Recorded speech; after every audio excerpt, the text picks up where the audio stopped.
Welcome all, I am संभाषणी गोरे और आज के वीडियो में हम सेकेंड पार्ट में देखेंगे एनीमिया के हमारा थैलेसीमिया, सिकल सेल एनीमिया और अपना इरेथ्रोब्लास्टोसिस फेटालिस। तो ये तीन टॉपिक हम आज के वीडियो में कवर करेंगे और हमारा पूरा एनीमिया कवर हो जाएगा। तो चलो शुरू करते हैं आज का video. And here we go with the definition of thalassaemia. तो देखो थैलेसीमिया होता है अपने एचबी में डिफेक्ट या तो क्वांटिटेटिव हो सकता है या तो क्वालिटेटिव होता है, या तो क्वांटिटी खराब हो गई हो या तो क्वालिटी खराब हो गई हो। ठीक है, जो अमाउंट में होना है वो ना होके उसमें क्या है क्वांटिटी में कमी हो गई हो। अब क्वांटिटी में किसकी कमी हो रही है, यहाँ पे देखो अपने ग्लोबिन होते हैं। ठीक है, एक हिम पार्ट होता है हीमोग्लोबिन में और एक ग्लोबिन पार्ट होता है। ठीक है, जो अपना प्रोटीन पार्ट है उसमें दो चीज़ें रहती थी, अल्फा होता है और बीटा ग्लोबिन होता है। तो ये इसमें क्या होता है, जेनेटिक म्यूटेशन हो जाता है अपने ग्लोबिन लोकाई में, मतलब जहाँ पे ग्लोबिन सिंथेसिस होगा उस लोकाई में अपना क्वालिटेटिवली क्या होगा, रिडक्शन हो जाएगा, सिंथेसिस ऑफ बीटा ग्लोबिन। ठीक है, तो अपना क्या होता है थैलेसीमिया होगा, leads to net reduction of haemoglobin, और इसकी वजह से जितना अमाउंट ऑफ हीमोग्लोबिन होना चाहिए वो कम हो जाता है। अब देखो क्या यहाँ पे देखते हैं अपन, group of inherited disorder due to abnormality of globin production is called या थैलेसीमिया। ठीक है, कैरेक्टराइज बाय द डिक्रीज और absence of synthesis of either alpha और beta globin chain of adult haemoglobin. अब देखो HbA जो है एडल्ट का, उसमें क्या होता है, दो अल्फा दो बीटा चेन होती है। ठीक है, दो बीटा मॉलिक्यूल्स होंगे। इसमें क्या होगा, या तो अपने अल्फा में या तो अपना बीटा है वो गायब हो जाएगा, या तो कम रहेगा या गायब हो जाएगा। इसके क्लासिफिकेशन देखो, दो होते हैं, एक बीटा थैलेसीमिया सिंड्रोम होता है, एक अल्फा थैलेसीमिया होता है। बीटा में क्या होता है अपना impaired synthesis of beta chain, मतलब यहाँ पे बीटा चेन जो है उसकी सिंथेसिस खराब हो गई है, और अल्फा में क्या होगा, अल्फा चेन की सिंथेसिस खराब हो जाएगी। ठीक है, मोस्ट कॉमनली जो देखा जाता है वो अपना है अपना कौन सा, बीटा थैलेसीमिया सिंड्रोम है, और इसमें क्या होता है ऑटोसोमल रिसेसिव हेरिडिटरी डिसऑर्डर है ये, diminish synthesis of beta chain and normal synthesis of alpha chain. अब ये कैसा डिसऑर्डर है, ऑटोसोमल है, रेसेसिव है, रेसेसिव जीन की वजह से हो रहा है। ठीक है, और क्या है, बीटा चेन जो है वो उसका सिंथेसिस डिमिनिश हो जाएगा, कम हो जाएगा, या फिर नॉर्मल में सिंथेसिस ऑफ अल्फा चेन। इसमें क्या होता है, जो अल्फा चेन है उसका तो नॉर्मल सिंथेसिस हो रहा है, बट जो बीटा चेन है उसमें क्या हो रहा है, डिमिनिश सिंथेसिस हो रहा है। ठीक है, उसका नेक्स्ट अपन देखते हैं clinical and genetic classification of thalassaemia. तो देखो क्लिनिकली अपने कितने टाइप के होते हैं, एक होता है अपना मेजर, इंटरमीडिया और माइनर, तीन टाइप के होते हैं। ठीक है, अब देखो इसका जीनोटाइप कैसा होता है, तो इसमें जो बीटा होगा, बीटा नॉट भी हो सकता है, होमोजाइगस है, मतलब दोनों बीटा जो है वो गायब हो सकता है, या दोनों बीटा प्रेजेंट रहेगा बट उसका सिंथेसिस सही से नहीं हुआ होगा, एक होमोजाइगस हो गया, एक डबल हेट्रोजाइगस होगा। ठीक है, इसमें दो टाइप के होते हैं अपने मेजर में, या तो डबल हेट्रोजाइगस होगा, मतलब बीटा नॉट और बीटा दोनों हो सकता है वहाँ पे। ठीक, अब आता है अपना इंटरमीडिया, बीटा थैलेसीमिया इंटरमीडिया। इसमें जीनोटाइप कैसा होगा, अपना जीन का एक्सप्रेशन वेरिएबल होगा, या तो बीटा नॉट हो सकता है। ठीक है, दोनों बीटा गायब हो सकते हैं, या एक बीटा प्रेजेंट होगा, या एक बीटा ज़्यादा प्रेजेंट एक बीटा कम प्रेजेंट होगा, ऐसे भी हो सकता है। ठीक है, अब अपने आता है beta thalassaemia minor trait, minor मतलब यहाँ पे हेट्रोजाइगस होगा। ठीक है, बीटा नॉट और बीटा प्रेजेंट रहेगा, इंक्रीज सिंथेसिस। ठीक है, एक जो रेसेस है वो ज़्यादा इफेक्टेड रहेगा, और उसके बाद क्या होगा, एक बीटा जो चेन है नॉर्मल रहेगी अपनी।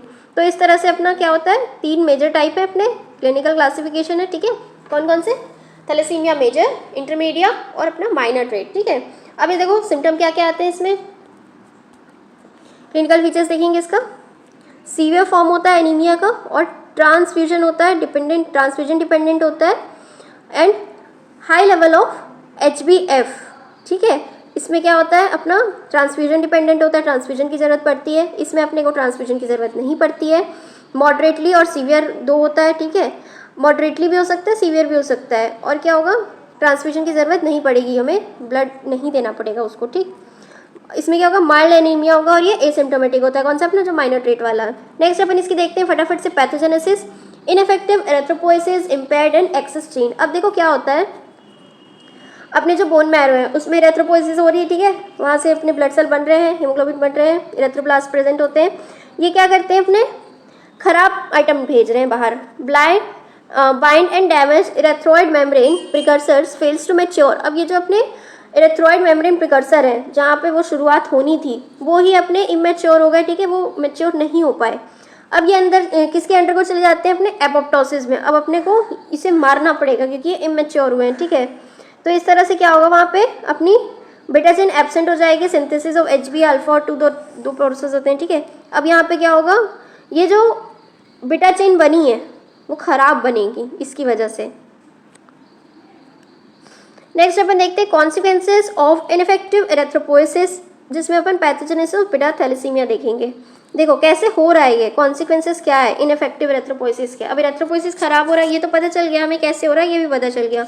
अब अपन देखते हैं कि इसके कॉन्सिक्वेंसेज क्या होते हैं। तो देखो सबसे पहले अपना होता है पैथोजेनेसिस ऑफ बिटा थैलेसीमिया। आप देखेंगे इसमें क्या होगा, इम्पेयर्ड बिटा ग्लोबिन चेन बनी, with relative excess alpha chain बन गई, एबनॉर्मल एरेथ्रोब्लास्ट प्रेजेंट थे, उसकी वजह से देखो मोस्टली क्या है, मर जाते हैं अपने बोन मैरो में, बट जो कुछ ब्लड सर्कुलेशन में चले जाते हैं वो क्या करते हैं अपने प्रेसिपिटेशन ऑफ अल्फा ग्लोबिन, और वो कहाँ पे, यहाँ पे जाके क्या करते हैं, प्रेसिपिटेशन करते हैं अल्फा ग्लोबिन का, और एग्रीगेट फॉर्म करते हैं अपने।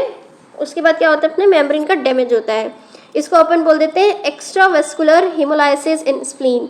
ठीक है, ये कहाँ पे जाके टूट जा रहे हैं अपने स्प्लीन में, इसको अपन बोल देते हैं एक्स्ट्रा वेस्कुलर हेमोलाइसिस इन स्प्लीन, और इसकी वजह से क्या होता है, अपना एनीमिया हो जाता है। ठीक है, अब यहाँ पे क्या होगा, एनीमिया में क्या होता है, टिश्यू हाइपोक्सिया होता है, इरेथ्रोपोइटिन अपनी किडनी से निकलता है। ठीक है, जो इरेथ्रोपोइसिस कॉज कराता है। अब यहाँ पे दो चीज़ें हो सकती हैं, एक एक्स्ट्रा मेडुलरी इरेथ्रोपोइटिन हेमोप्टोसिस हो सकते हैं, और एक एक्सपेंशन ऑफ बोन मैरो जो कि अपन देखते हैं।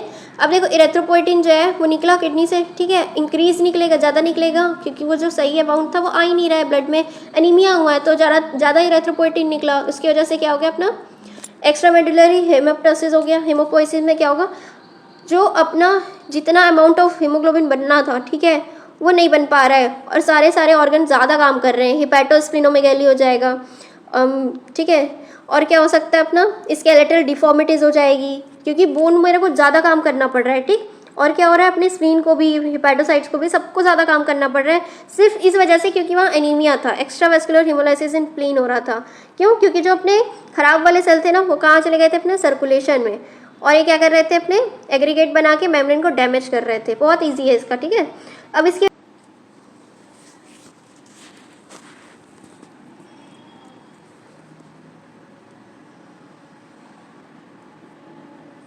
देखो अब क्या होता है, फिर अगर ब्लड ट्रांसफ्यूजन करते हैं एनीमिया में, तो आयरन तो ऑलरेडी प्रेजेंट था वहाँ पे, आयरन का ओवरलोड हो जाएगा। ठीक, और इसकी वजह से क्या होगा, कार्डियक डिजीज़ और डेथ भी हो सकती है। ठीक है, यहाँ पे क्या होता है, अपना ऑलरेडी हम जो खा रहे हैं वो आयरन तो जा ही रहा है। ठीक है, और क्या होगा, जो सप्रेशन ऑफ हिप्सिडिन है वो भी हो सकता है वहाँ पे। क्यों, क्योंकि वहाँ पे अपना जो भी चेंजेस हो रहे थे उसकी वजह से क्या है, ज़्यादा आयरन हो जा रहा है। ठीक है, नेक्स्ट अपन देखते हैं चेंजेस इन बोन मैरो। तो बोन मैरो में क्या क्या चेंजेस देखने को मिलेंगे, इरेथ्रॉइड हाइपोप्लेजिया, मतलब जो इरेथ्रॉइड सेल होंगे उनमें हाइपोप्लेजिया मिलेगा, जो इरेथ्रोब्लास्ट है, जो प्रिकर्सर है, वो ज़्यादा बनेंगे, लगेंगे। ठीक है, हाइपोप्लेजिया हो जाएगा। अब अपन देखते हैं चेंजेस इन बोन। बोन में क्या हो जाएगा, स्कल एक्सरे में अपने को हेयर ऑन एंड, मतलब ऐसे दिखाई देगा जैसे अपने स्कल में बाल आ गए, और इसका कैरेक्टरिस्टिक फीचर है चिपपंग फेस। ऐसे चिंपांजी का मुंह जैसा नहीं होता, चौड़ा सा चपका सा, ऐसे अजीब सा मुंह हो जाता है चिंपांजी का ना, वैसे फेस देखने को मिलता है। प्रोमिनेंट चिकबोन, और जो चिकबोन होती है वो प्रोमिनेंट हो जाती है, अपर जो फोरहेड है वो प्रोमिनेंट हो जाएगा, अपर जो है वो भी प्रोमिनेंट होगा। तो ये सारी चीज़ें देखने को मिलता है। अपन देखते हैं नेक्स्ट एक्स्ट्रामेडुलरी हेमोपोइसिस में क्या मिलेगा, लीवर और स्प्लीन में कांस्टेंट हिपैटोस्प्लिनोमेगैली देखने को मिलेगी, मतलब उनमें वो अपना काम बढ़ने की वजह से साइज बढ़ा लेंगे। ठीक है, नेक्स्ट अपन इसके क्लिनिकल फीचर देखते हैं। तो एज इन्फेंट डेवलप में मॉडरेटली और सीवियर एनीमिया होता है बच्चों में, 6 से 9 महीने के बच्चे में, आफ्टर बर्थ सीवियर एनीमिया भी देखने को मिल सकता है। ग्रोथ और डेवलपमेंट देखेंगे तो इसका अनट्रीटेड होने की वजह से क्या है, बच्चे 4 से 5 साल में मर भी जाते हैं अगर हम उसे ट्रीट ना करें तो। बोन चेंज में क्या होता है, दोज हु सर्वाइव उनकी बोन जो है वो ज़्यादा चौड़ी और बड़ी हो जाएगी। ठीक है, फेशियल बोन जो है अपनी बड़ी हो जाएगी। ठीक, अपन नेक्स्ट देखते हैं इसकी मार्क्ड स्प्लीनोमेगैली, मतलब स्प्लीनोमेगैली अपने ऑर्गन जो है, देखो स्प्लीन कितना होता है, शायद मुझे याद नहीं आ रहा ठीक से, स्प्लीन का नॉर्मल रेंज जितना भी होता है उससे ये 4 गुना 3 गुना बड़ी हो जाएगी स्प्लीन। ठीक है, ज़्यादा काम करना पड़ रहा है उसको, अप टू 1500 ग्राम्स, इतना ज़्यादा हाइपोप्लेजिया हो जाएगा। एंड एक्स्ट्रा मेडुलरी हेमोपोइसिस भी देखने को मिलेगा लीवर और लिम्फ नोड में, और इसमें क्या हो जाएगा, अपना इस तरह से थैलेसीमिया का कैरेक्टरिस्टिक देख लिया आपने। लैब फाइंडिंग में अपन ब्लड स्मीयर और पेरिफेरल स्मीयर और अपना पेरिफेरल ब्लड देखते हैं। बायोकेमिकल फाइंडिंग में अपन देखते हैं अपना बिलिरुबिन देख लेंगे, यूरोबिलोनिजिन देख लेंगे। ठीक है, और क्या है, सीरम हेपाटोग्लोबिन देख लेंगे, सीरम आयरन स्टेटस देख लेंगे, टोटल एफी बाइंडिंग कैपेसिटी देख लेंगे इसकी ब्लड में। ठीक है, अब देखो पेरिफेरल में क्या होता है, अपने एचबी और हेमाटोक्रिट कम हो जाएगा। आरबीसी तो नॉर्मल रहेगी बट रेटिकुलोसाइट का काउंट बढ़ जाएगा, एमसीवी कम हो जाएगा, मीन कॉर्पस्कुलर वैल्यू कम हो जाएगी, मीन कॉर्पस्कुलर हीमोग्लोबिन भी कम हो जाएगा, और मीन कॉर्पस्कुलर हीमोग्लोबिन और इसका वैल्यू जो है वो दोनों कम हो जाएगी, ठीक है। और इस तरह से क्या होता है अपना लैब फाइंडिंग देखते हैं अपन। लैब फाइंडिंग में क्या क्या देखते हैं, आरबीसी क्या हो जाएगी माइक्रोसाइटिक हाइपोक्रोमिक हो जाएगी, और क्या होगा डब्ल्यूबीसी का अपना माइल्ड शिफ्ट हो जाएगा, प्लेटलेट नॉर्मल रहेगी, बोन मैरो की सेलुलैरिटी मार्क्ड हाइपर सेलुलैरिटी मतलब सेल ज़्यादा दिखेंगे उसमें, ठीक है। इरेथ्रोपोइसिस नॉर्मोप्लास्टिक इरेथ्रॉइड, ठीक है। नॉर्मल क्या होगा नॉर्मोप्लास्टिक इरेथ्रॉइड हाइपोप्लेजिया देखने को मिलेगा, माइलोपोइसिस देखने को मिलेगी नॉर्मल, और मेगा कैरियोपोइसिस नॉर्मल रहेगी, ठीक है। बोन मैरो में आयरन क्या होगा मेनली इंक्रीज हो जाएगा due to increase dietary absorption of haemolysis. तो ये था आपका थैलेसीमिया, ठीक है। नेक्स्ट अपन देखते हैं sickle cell anaemia. Sickle cell anaemia अब जो अपना हो रहा है क्यों हो रहा है, क्रोमोसोम नंबर 11 की वजह से हो रहा है, ठीक। Is it group of hereditary disorder of haemoglobin characterized by the production of defective HbS, और इसको अपन जो सिकल सेल वाला होता है उसको अपन डिनोट करते हैं HbS से, सिकल्ड के लिए HbS। On decrease oxygen tension और डीऑक्सीजनेशन, क्यों हो रहा है डिक्रीज ऑक्सीजन टेंशन, ऑक्सीजन की वहाँ पे मात्रा कम हो गई, ठीक है। और क्या हो रहा है यहाँ पे डीऑक्सीजनेशन हो रहा है, ऑक्सीजन टूट के निकल जा रहा है, ठीक है, सही से ऑक्सीजन बाइंड नहीं हो पा रहा है अपने हीमोग्लोबिन से। Imparts sickle cell to RBCs. HbS is produced due to qualitative defect in Hb production caused by the mutation in beta globin chain। ये भी किस वजह से हो रहा है अपने बीटा ग्लोबिन चेन में जो क्रोमोसोम नंबर 11 में अपने को देखने को मिलता है, ठीक है। उसकी वजह से क्या हो रहा है सिकल सेल एनीमिया हो रहा है, और ये कैसा है अपना डिफेक्ट क्वालिटेटिव डिफेक्ट है, ठीक है। नेक्स्ट अपन इसका क्लासिफिकेशन देखेंगे। तो सिकल सेल एनीमिया अपना फर्स्ट टाइप का होता है, AS टाइप जो होता है अपना सिकल सेल ट्रेट होता है, और अदर सिकलिंग सिंड्रोम भी होता है, ठीक है। अब अपने जो सिकल सेल एनीमिया है इसमें क्या होगा होमोजाइगस स्टेट होगी, बीटा चेन का अब नॉर्मल और डिफेक्टिव दोनों मिल सकता है। हेट्रोजाइगस स्टेट में one gene is defective for HbS, और एक जो रहेगा नॉर्मल रहेगा, एक जो है डिफेक्टेड हो जाएगा, ठीक है। और other sickling syndrome compound heterozygous, जैसे कि both beta chain here differentiate abnormalities, मतलब दोनों ही बीटा चेन में एबनॉर्मलिटी देखने को मिलेगी, टर्म एज कंपाउंड हेट्रोजाइगस, ठीक है। इसको अपन क्या बोलते हैं HB sickled HbS sickled beta thalassaemia, ठीक है। सिकल्ड भी है और बीटा थैलेसीमिया भी है, ठीक है, हेट्रोजाइगस, क्योंकि दोनों बीटा चेन में अपने को क्या मिल रहा है एबनॉर्मलिटी। तो ये अपना टाइप हो गया, क्लासिफिकेशन हो गया। नेक्स्ट अपन देखते हैं इसकी इडियोपैथोजेनेसिस, मतलब ये क्यों हो रहा है और कैसे हो रहा है। प्रोडक्शन ऑफ एबनॉर्मल सिकल जो अपने हीमोग्लोबिन बन रहे हैं, यहाँ पे क्या हो रहा है मिस सेंस पॉइंट म्यूटेशन, मतलब इसे समझ नहीं आया कि करना क्या है, इसने कर कुछ और दिया, इस वजह से हो रहा है। Substitution of glutamic acid by valine, अब अपने जो अमीनो एसिड होते हैं उसमें जो है ग्लूटामिक एसिड की जगह वेलिन का सब्सटीट्यूशन हो जा रहा है, किसी और की जगह कुछ और आ जा रहा है, मिस सेंस पॉइंट म्यूटेशन हो रहा है, ठीक है। अपना बेटा जो अपना सिकल सेल है वो क्यों होता है, जब क्रोमोसोम नंबर 11 के जो अपना 6th position of beta globin chain है वहाँ पे ग्लूटामिक एसिड की जगह वेलिन आ जाता है, ठीक है। उसकी वजह से अपना क्या होता है अपना सिकल सेल एनीमिया हो जाता है। इसकी वजह से क्या होता है अपना प्रोड्यूसेस हीमोलाइटिक एनीमिया हो जाता है, हीमोलाइसिस हो जाएगा, ठीक है। और जो अपने सिकल शेप HB बन जाएंगे उसकी वजह से, ठीक है। Replacement of glutamic acid with valine in 6th position in beta globin chain is your characteristic of this disease, ठीक है। इसकी वजह से ही ये पूरी की पूरी सिकल सेल एनीमिया डिजीज हो रही है। मॉलिक्यूलर बेसिस ऑफ सिकलिंग, अब मॉलिक्यूलर बेसिस क्या हो सकता है अपना, क्यों हो रहा है मॉलिक्यूलर के बेसिस पे समझेंगे तो अपन during decrease O2 tension and deoxygenation HbS molecule aggregation and polymerization. अब इसमें क्या हो रहा है एग्रीगेट फॉर्म हो जाता है और पॉलीमराइजेशन हो रहा है, क्यों, क्योंकि वहाँ पे अब तो ऑक्सीजन कम हो गया, तो HbS मॉलिक्यूल में क्या हो जाएगा अपना एग्रीगेशन और पॉलीमराइजेशन हो जाएगा। इफ डीऑक्सीजनेशन परसिस्ट, अब देखो अगर जो डीऑक्सीजनेशन है वो लगातार बना रहा तो क्या हो जाएगा एग्रीगेटेड HbS मॉलिक्यूल बन जाएगा। यहाँ पे निडल शेप के फाइबर्स जैसे कि अलोंग हो जाएंगे, ठीक है। और क्या होगा सिकल शेप फॉर्म कर लेंगे, क्योंकि वहाँ पे प्रॉपर ऑक्सीजन जा नहीं रहा था, तो वो ऐसे हॉली लीफ और बोट शेप के बन जाएंगे जो अपने सेल होंगे। When O2 tension normal sickle sales normal, जब अगर O2 टेंशन नॉर्मल हो जाता है तो सिकल सेल वापस अपने नॉर्मल शेप एंड साइज में आ जाते हैं। Predispose to stasis and vaso occlusion, और ये जो सिकल शेप है, अब अपने देखो ब्लड फ्लो जो है, जो भी अपने जितने भी पाथवे हैं उनको आदत है गोल गोल वाले अपने आरबीसीज की, ठीक है। अब ये कैसे है, ये सिकल शेप है, तो वहाँ पे जाके जमा होकर ऑक्लूजन पैदा करते हैं, ठीक है, और जिसकी वजह से अपन क्या देखते हैं, इन्फ्लामेशन भी हो जाता है कई बार। Recurrent sickling membrane damage RBCs become irreversibly sickle cell, और इसी को हम लोग को क्या बोल देते हैं, जब वो मेम्ब्रेन को डैमेज कर देती है रिकरेंट सिकलिंग जो है, और आरबीसी क्या हो जाती है, इरिवर्सिबली सिकल शेप, उसको अपन बोल देते हैं आईएससी, इरिवर्सिबली सिकल सेल, ठीक है। तो ये अपना हो गया सिकल सेल का इटियोपैथोजेनेसिस। अब अपन नेक्स्ट देखते हैं इसके 4 types of crisis are encountered, मतलब 4 चीज़ें हो सकती हैं। या तो देखो सिकलिंग क्राइसिस होगा, ब्लॉकेज हो जाएगा माइक्रो सर्कुलेशन में सिकल की वजह से, या हो सकता है हीमोलाइटिक क्राइसिस हो सकता है, रेयर टाइप है but present with marked increase in haemolysis, ठीक। और अपने एप्लास्टिक हो सकता है, एप्लास्टिक मतलब क्या हो रहा था, अपने रेटिकुलोसाइट्स का, ठीक है, इमेच्योर जो रेटिकुलोसाइट थे वो देखने को मिल रहे थे, मतलब वहाँ पे क्या हो रहा है, एसोसिएटेड विद द पैरोवायरस B19 रेटिकुलोसाइटोपिनिया, मतलब रेटिकुलोसाइट का डिक्रीज हो जाना इज योर रेटिकुलोसाइटोपिनिया। क्यों हो रहा है, अपने जो पैरोवायरस B19 है उसकी वजह से हो रहा है। और एक होता है अपना सिक्वेस्ट्रियन, मतलब अपन सिक्वेशन के आधार पे देखेंगे तो अपन ऑकर्स इन चिल्ड्रन, सडन क्या हो रहा है, यहाँ पे ट्रैपिंग हो जाती है आरबीसीज की, और इस तरह से अपने को ये अपने 4 क्राइसिस हैं, ठीक है, कॉन्सिक्वेंसेज हैं एनीमिया के। अब देखो इसमें पैथोजेनेसिस इसकी प्रोड्यूस हाइपोक्सिया है, इन्फेक्शन लंग्स में क्या कर रहा है, ये एक्यूट चेस्ट सिंड्रोम कॉज कर रहा है, ठीक है, और क्या कर रहा है, स्प्लीन में एक्यूट जो पेन है वो कर रहा है, एक्यूट एब्डोमिनल पेन कर रहा है, इन्फेक्शन कर रहा है, एब्डोमिनल विसरा में ऑक्लूजन पैदा कर रहा है, स्प्लीन और लीवर में रैपिड एनलार्जमेंट होते जा रहा है, रेटिकुलोसाइट इन्फेक्शन में क्या हो रहा है, ऑटो स्प्लीनोमेगैली देखने को मिल रहा है, ठीक है, हाइपोवोलेमिक शॉक हो रहा है जिसकी वजह से हिमेटोक्रिट कम हो जाता है, तो क्या हो जाता है, पेशेंट जो है हाइपोवोलेमिक शॉक की कंडीशन में भी चला जाता है। लैब फाइंडिंग में बस वही चीज़ें देखेंगे, पेरिफेरल ब्लड और पेरिफेरल स्मीयर देख लेंगे अपन।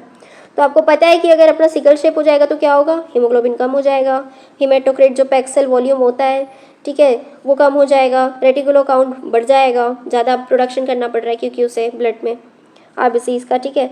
अब पेरिफेरल स्मीयर में क्या मिलेगा, आरबीसी जो है वो नॉर्मोसाइटिक नॉर्मोक्रोमिक हो गई, मॉडरेट से सीवियर देखने को मिलेगी, ठीक है, क्रोमैटोफिलिया देखने को मिलेगा, रेटिकुलोसाइटोसिस देखने को मिलेगी, डब्ल्यूबीसी माइल्डली इंक्रीज हो जाएंगे, प्लेटलेट भी माइल्डली इंक्रीज हो जाएगा, बोन मैरो की सेलुलैरिटी बढ़ जाएगी, इरेथ्रोपोइसिस जो है कंपनसेटरी प्रोसेस चलाएगा, ठीक है, इरेथ्रॉइड हाइपरप्लेजिया हो जाएगा, माइलोपोइसिस नॉर्मल रहेगी और मेगाकाइरोपोइसिस भी नॉर्मल रहेगी।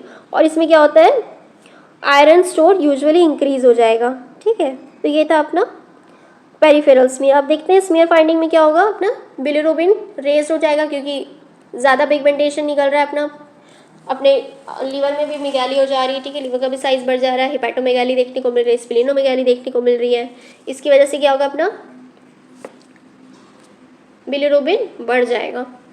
आयरन स्टेटस देखेंगे तो आयरन का भी लेवल बढ़ जाएगा क्योंकि एब्जॉर्प्शन तो हो रहा है बट प्रॉपर उसका मतलब अपन इंटेक भी कर रहे हैं और बॉडी में बढ़ते भी जा रहा है, ठीक है, क्योंकि एब्नॉर्मल ब्रेक डाउन हो रहा है, हीमोलाइसिस हो रहा है, उसकी वजह से आयरन जो है वो सीरम में बढ़ जाएगा, ठीक है, फेरेटिन और ट्रांसफेरेटिन भी बढ़ जाएगा, ठीक है, और क्या होगा, अपना सीरम हेपेटोग्लोबिन भी कम हो जाएगा, हेपेटोग्लोबिन है, ठीक है, बीटा चेन कम हो जाएगी। अब देखते हैं डिफेक्ट आ रहा है क्योंकि उसमें, ठीक है, यूरोबिलोनोजन में क्या होगा, इंक्रीज हो जाएगा।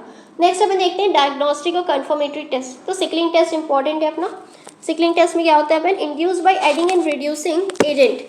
अब अपन क्या करते हैं, ऐड और रिड्यूस करते हैं अपने के रिड्यूसिंग एजेंट डाल के, वहाँ पे देखते हैं 2% ऑफ सोडियम मेटाबाइसल्फाइड या फिर सोडियम डाइथाइनेट डाल के अपन ब्लड के सैंपल में देखते हैं तो क्या होता है, red cell with HBS shows sickle and holly leaf. अब वहाँ पे अगर अपन 2% अपना सोडियम मेटाबाइसल्फाइड या फिर अपन सोडियम डाइथाइनेट डालते हैं तो वहाँ पे जो ब्लड के सैंपल में अपने को क्या मिलेगा, सिकल शेप का आरबीसी देखने को मिलेगा। It is a diagnostic of sickle cell anaemia, और इस सिकलिंग टेस्ट के थ्रू ही हम क्या करते हैं, डायग्नोसिस करते हैं सिकल सेल एनीमिया का।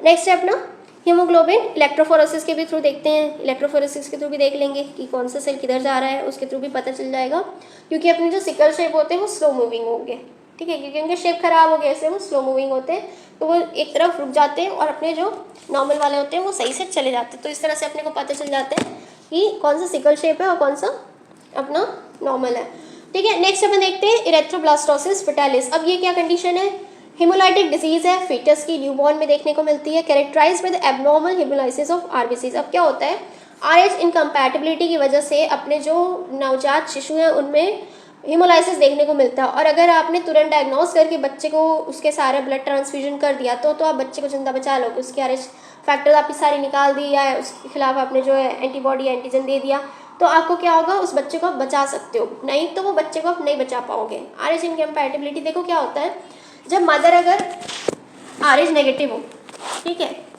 अगर ब्लड में क्या हो रहा है, मदर अगर RH नेगेटिव हो और फीटस RH पॉजिटिव हो, ये कैसे होता है अपना, देखो हेट्रोजाइगस कंडीशन है, मान लो फादर में भी फादर का RH पॉजिटिव है, मदर का नेगेटिव है, इसको अपन D से डिनोट करते हैं, ठीक है, इसको जीनोटाइप में D से डिनोट करते हैं, ठीक। अपन देखते हैं इसमें क्या हेट्रोजाइगोस देखते हैं, तो क्या ऑल ऑफस्प्रिंग है वो अपने RH पॉजिटिव होंगे, ठीक है, हेट्रोजाइगोस है पॉजिटिव हो जाएंगे। ऑल ऑफस्प्रिंग क्या हो गया इसमें, नेक्स्ट वाले में अगर दोनों नेगेटिव है तो सारे नेगेटिव हो जाएंगे। और अगर फादर जो है वो पॉजिटिव है और मदर नेगेटिव है तो इसमें 50% चांसेस होती है RH पॉजिटिव की और 50% चांसेस होती है अपने RH नेगेटिव की। इसमें क्या है, पूरे हेट्रोजाइगस हो रहे थे, पूरे पॉजिटिव हो रहे थे, इसमें क्या है 50-50% चांसेस हो जाएंगे, ठीक है। तो इस तरह से अपना RH फैक्टर जो है अपने को ब्लड में पता चलता है, ठीक। RH factor being इनहेरिटेटेड by the father, और इसको कौन इनहेरिटेट कर रहा है, अपने फादर कर रहे हैं, ठीक है। मदर में तो नेगेटिव है या पॉजिटिव है प्रेजेंट है, बट इसका इनहेरिटेशन जो है जो डोमिनेंट है वो कौन सा है ना, फादर का जीन है, ठीक है। ये देखो जो डी था, जो डोमिनेंट था वो कौन सा था, अपना फादर था, रेसेसिव कौन थी यहाँ पे, मदर थी, ठीक है। अपन नेक्स्ट देखते हैं इसकी पैथोजेनेसिस। तो देखो फर्स्ट चाइल्ड में क्या होता है, यूजुअली फर्स्ट चाइल्ड स्केप कर जाता है सारे कॉम्प्लिकेशन से, RH इनकम्पैटिबिलिटी से।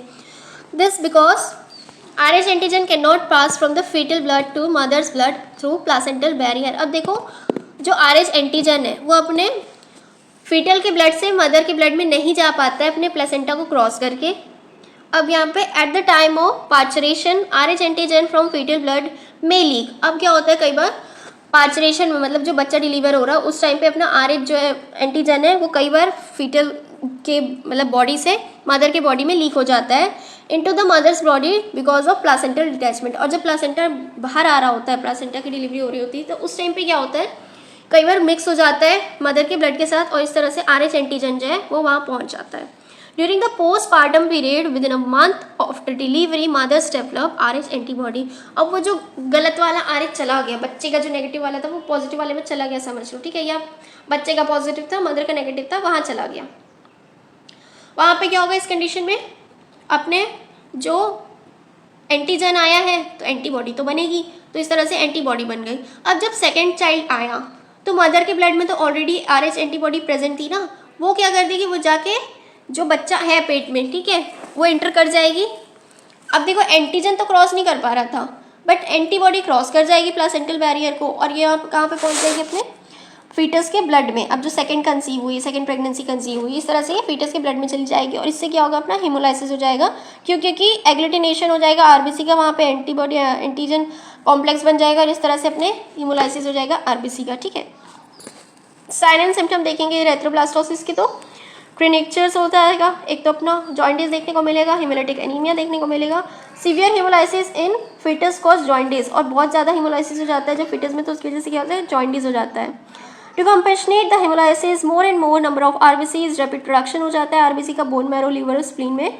Many and large immature cells in proerythroblast, जो अपने प्रिकर्सर सेल होते हैं ना एथ्रोसाइट्स के, वो प्रोइरेथ्रोब्लास्ट होते हैं, वो बाहर आने लगते हैं इमेच्योर स्टेज में, ठीक है।